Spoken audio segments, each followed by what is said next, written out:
Guys, what's going on? It's Nick here from Nick Rides Bikes. Welcome to the channel. This is actually my first video that I'm putting out besides all the re-uploaded old videos that you're probably seeing on the channel. So yeah, just let's get right into it. So this is actually my first motorbike. I've had my full license for about 6 years now, but never actually owned one. So 2021 will be my first full year riding and looking forward to it. So this is my 1999 Suzuki Katana 750, also known as the GSX 750F over in the European countries. It's got 67,000 kilometers on it. It was taken really good care of. It's in great condition. I'll include just a couple little shots of it for you to look at.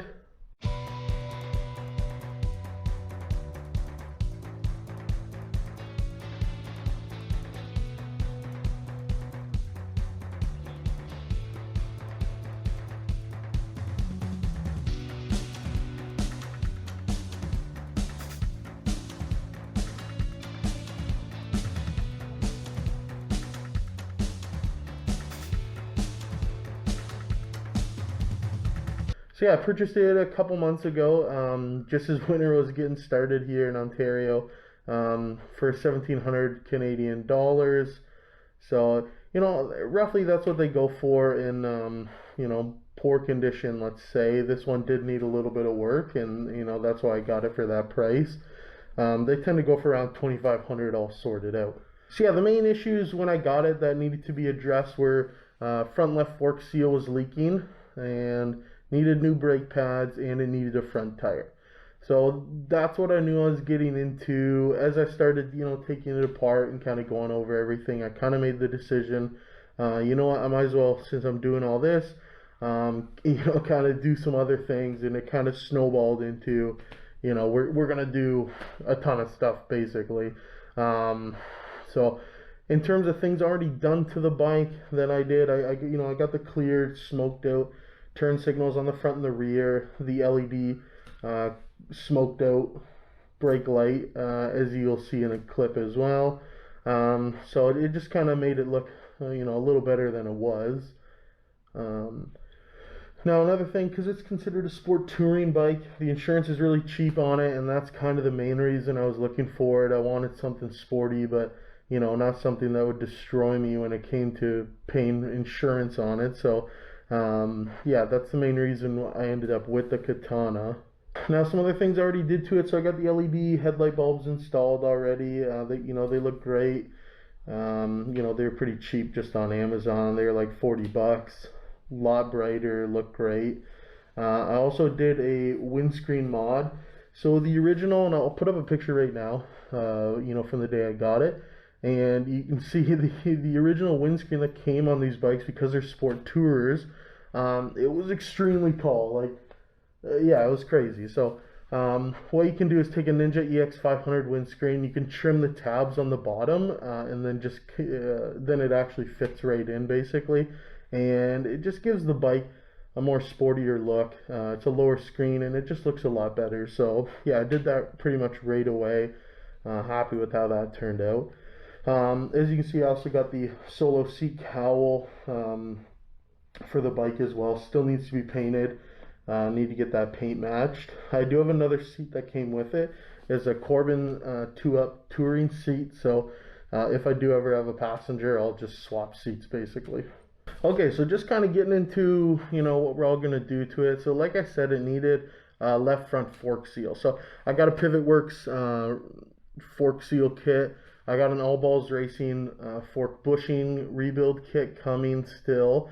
And then I got Racetech front fork suspension springs as well that I'll be putting it in, as well as a heavier weight fork oil in the front.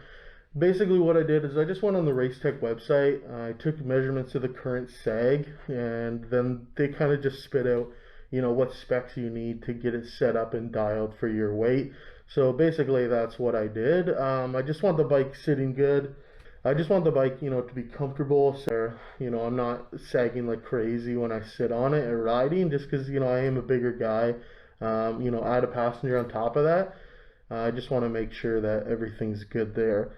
So that's why I also got a Racetech rear shock spring that needs to go in. So that will be something that I'll be doing also. So yeah, like I said, doing the front forks, I needed a new front tire, so I decided, you know what, I got some All Balls Racing bearings for the front and the rear. You know, they're cheap, they're like 14 bucks each, so figure, you know what, might as well just do both, then I know they're done. I got the steering head stem bearings as well, just, you know, I got the whole front torn down again, they're 20 bucks. Figure I might as well swap it out, then I never have to think about it again. And it's done. So the tires that I went with are the Continental ContiMotion tires. They're definitely a budget tire when it comes to sport touring. So I think they're only about 100 bucks Canadian each. You know, front stock size 120 70 17. On the rear, the stock size is normally 150. I went 160 60 17. You know, just give it a little beefier tire on there. Now I also got the sprockets and chain that I'll be putting on. I just went JT for everything, so JT front and rear sprocket, and then it's a JT X1R heavy duty X-ring chain.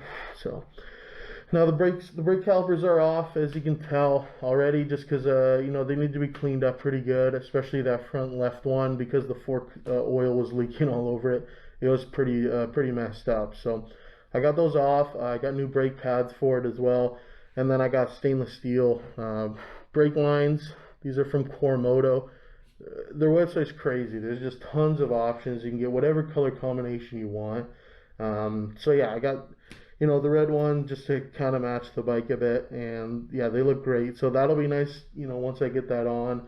All fresh new brake fluid. You know, the bike will be in great condition at that point. So I do have an LEDGlow under kit that I kind of just said, you know, whatever, I'm just going to put it on and, you know, see how I like it. Why not? It doesn't hurt just throwing it on. And if I don't really use it, I don't really use it. But yeah, so that's kind of everything that I'll be doing to the bike. Plus, I got spark plugs, air filter. Obviously, I'll do another oil change when spring comes along. So I'll just kind of make some videos, you know, me working on it. Just kind of putting away just to get it done.